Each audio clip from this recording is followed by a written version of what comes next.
السلام علیکم. په دې هیله چې روغ او جوړ به یاست. د 4000 essential English words لومړي کتاب د دویم یونېټ ایکسرسایز ته محرکلی کوو. په تېره ویډیو کې مې یادونه کړې وه چې په راتلونکي درس کې به په ایکسرسایز باندې خبرې کوو. نو راځئ چې نن دا ایکسرسایز هم ووایو او دا ایکسرسایز یې حل کړو. لومړی پارټ A کې وایي circle two words that are related in each group.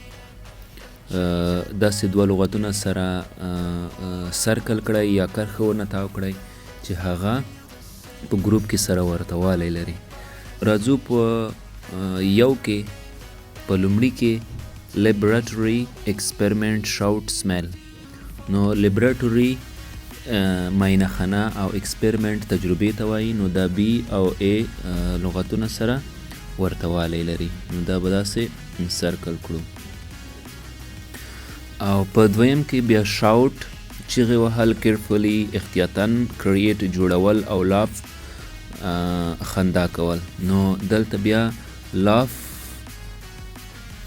او شاوټ سره په یوه ګروپ کې راځي، ځکه شاوټ هم انسان کوي چیغه کول او لاف نو دا بیا هم په یوه ګروپ کې سره راځي.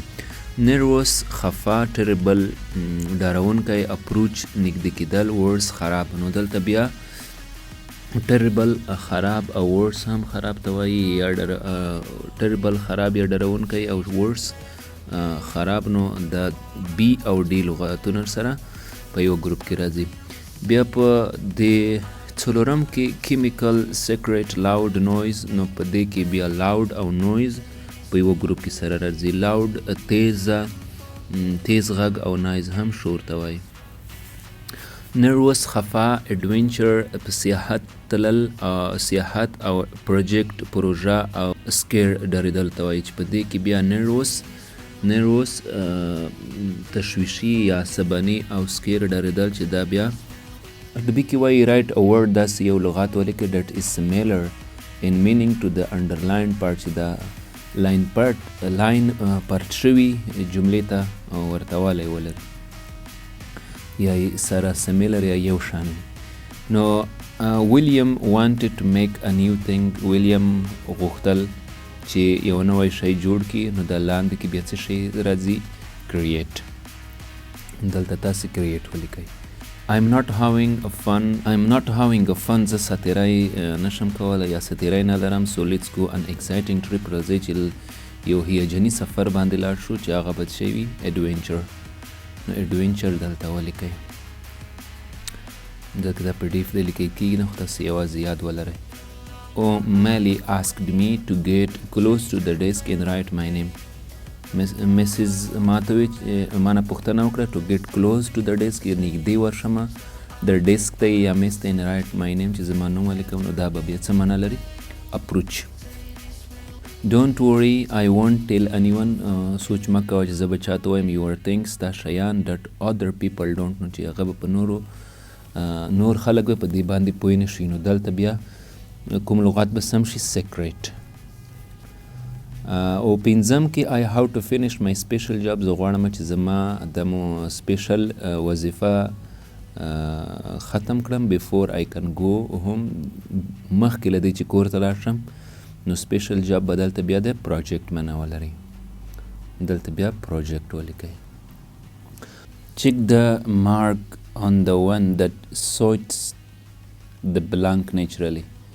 داسې یوه نښه د هغه جملې سره وکړئ چې په طبیعي توګه خالي ځای سره مناسبه وي. نو راځئ چې دا ووایو. when the jar hit the floor، کله چې د کوزه یا د شیشه‌یي بوتل په دې ځمکه باندې ولګېده، نو څه به کوي دلته؟ it made very loud noise. نو د ډېر غټ شور جوړ کړ. نو دا ورسره سمه ده. دلته کار ښه ولګوو.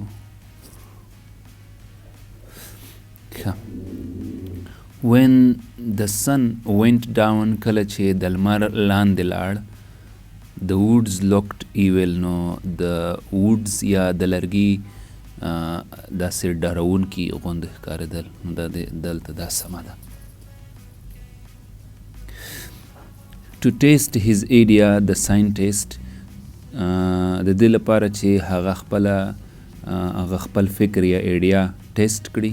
went an adventure په یو سیاحتي سفر لاړ او did an experiment او یوه تجربه یې وکړه. نو دلته دا سم دی. your phone will not work ستا ټلیفون به کار ونه کړي. someone kills the window دا سم نه دی. if you don't carefully pay attention که چیرې ته احتیاط ونه کړې to your power supply د موبایل له برق سره نو په دې کې د لاندې بي سمه ده. the dog seemed unhappy the spy خفه ښکارېده. when I scared me نو دا سم نه دی. when I approached کله چې زه نږدې ورغلم نو دلته دا یو جمله سمه ده. Alex like his class because he gets to الکس خپل صنف خوښوي ځکه چې هغه ترسره کوي ډو فن پروجیکټ نو خوندورې پروژې نو دلته دا سم دی. او بل ځای ته راځو.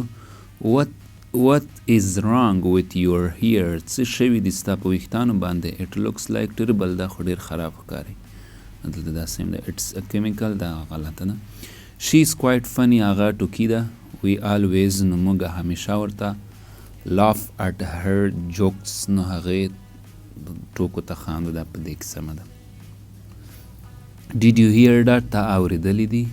there was a noise چې دلته یو شور و نو دلته دا سمه ده.